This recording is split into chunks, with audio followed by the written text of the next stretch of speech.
Hi hello నమస్కారం. నేను మీ శ్రీనివాస్. తాజాగా అడివిశేష్ నటించిన తాజా చిత్రం డికాయ్ టీజర్ అయితే విడుదలైంది. నేనైతే టీజర్ ఈ మార్నింగ్ చూడడం జరిగింది. చూసినాకైతే నా బుర్ర పాడైపోయింది. ఎందుకంటే టీజర్ ఆ రేంజ్ లో ఉంది.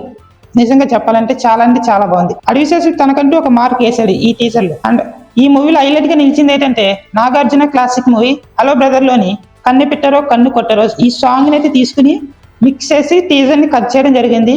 అదైతే వేరే లెవెల్. ఇప్పుడు వరకు ఓల్డ్ సాంగ్ ఇలా తీసుకుని మిక్స్ చేసి టీజర్ అయితే కట్ చేయడం ఎవరు చేయలేదు. ఫర్ ద ఫస్ట్ టైం అనుకుంటా ఇలా చేయడం. ఈ సాంగ్ అయితే టీజర్ నెక్స్ట్ లెవెల్ కి వెళ్ళిపోయింది. అదైతే అందరికి తెలిసిపోతుంది. Bullet sounds and editing fast cuts తో ఈ సాంగ్ మిక్స్ చేయడం అన్నది చాలా బెస్ట్ అనిపించింది. చాలా ఇయర్స్ తర్వాత ఒక బెస్ట్ టీజర్ చూసాం రా అన్న ఒక ఫీల్ అయితే నాకైతే వచ్చింది ఇది ఈ టీజర్ చూసినప్పుడు. అండ్ అడవిశేష్ జైలు నుండి రిలీజ్ అవుతున్న ఒక ఖైదీగా అయితే కనిపించబోతున్నాడు.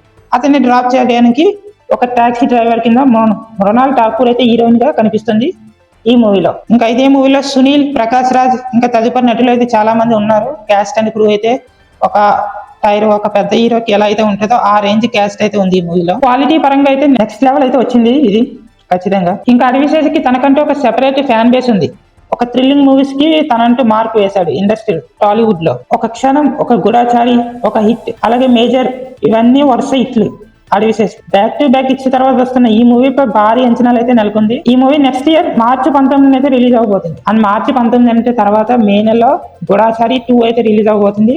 అంటే Adivi Sesh back to back movies అయితే బ్లాక్ బస్టర్ ఇట్టు కొట్టడానికి రెడీగా ఉన్నాడు. అది మాత్రం గ్యారంటీ. టీజర్లు అయితే నాకు బాగా నచ్చింది. అలవ ప్రదర్శన కన్ను పెట్టారో కన్ను కొట్టే సాంగ్ రీమిక్స్ చేయడం అన్నది కొత్తగా అనిపించింది నాకైతే.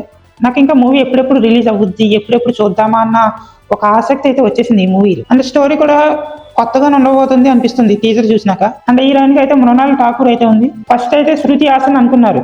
అప్పుడైతే గ్లిమ్స్ కూడా రిలీజ్ చేశారు. ఎందుకో గానీ మళ్ళీ తెలియదు. శృతి హాసన్ ఈ మూవీ నుంచి తప్పుకున్నట్టు న్యూస్ అయితే వచ్చింది. ఆ ప్లేస్ లో మృణాల్ ఠాకూర్ అయితే హీరోయిన్ గా నటిస్తుంది. ఇక ఈ మూవీ ఎలాంటి విజయం అందుకుంటుంది అన్నది ముందు రోజుల్లో తెలుస్తుంది. టీజర్ లో అడివిశేష్ లుక్స్ అయితే చాలా బాగున్నాయి. ఇంతకు ప్రీవియస్ మూవీస్ కన్నా బెటర్ గా ఉన్నాయి. తన యాక్టింగ్ స్కిల్స్, మేనరిజం ఈ మూవీలో క్లియర్ కట్ గా తెలుస్తుంది ఈ టీజర్ లో. ఈ మూవీకి బ్యాక్గ్రౌండ్ స్కోర్ బీమ్స్ అయితే ఇవ్వడం జరిగింది. చాలా బాగా ఇచ్చాడు. కొత్తగా ఉంది టీజర్. ఎడిటర్ ఎవరో కానీ చాలా అయితే బాగా కట్ చేశారు. ఫాస్ట్ కట్స్ తో బుల్లెట్ సౌండ్స్ సాంగ్ ని మిక్స్ చేసి టీజర్ గా ఇలా చేయడం అన్నది చాలా బాగుంది. ఇంకా రాబోయే కంటెంట్ ఇంకా ఏ రేంజ్ లో ఉంటది అన్నది అయిపోతే ఒక రేంజ్ కి వెళ్ళిపోయింది. ఇంకా చూద్దాం ఈ మూవీ ఏ రేంజ్ అయితే ఇటు కొడతారో చూద్దాం. నెక్స్ట్ ఇయర్ మార్చి 19 రిలీజ్ అవబోతుంది. ఆ డేట్ ఇంకా చాలా పెద్ద మూవీసే ఉన్నాయి. టాక్సిక్ మూవీ వస్తుంది.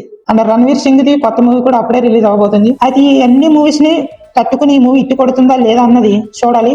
నాకైతే ఇట్టు కొడతాడు అడివిశేష్ మళ్ళీ బ్లాక్ బస్టర్ ఈసారి. ఎందుకంటే టీజర్ ఆ రేంజ్ లో ఉంది. చాలా బాగుంది. అండ్ చూద్దాం ఈ మూవీ ఏ రేంజ్ లో హిట్ అవుతుంది అన్నది. ఈ మూవీ హిట్ అవుతుందా లేదా టీజర్ మీకు ఎలా అనిపించింది అన్నది నాతో పంచుకోండి కామెంట్ సెక్షన్ లో.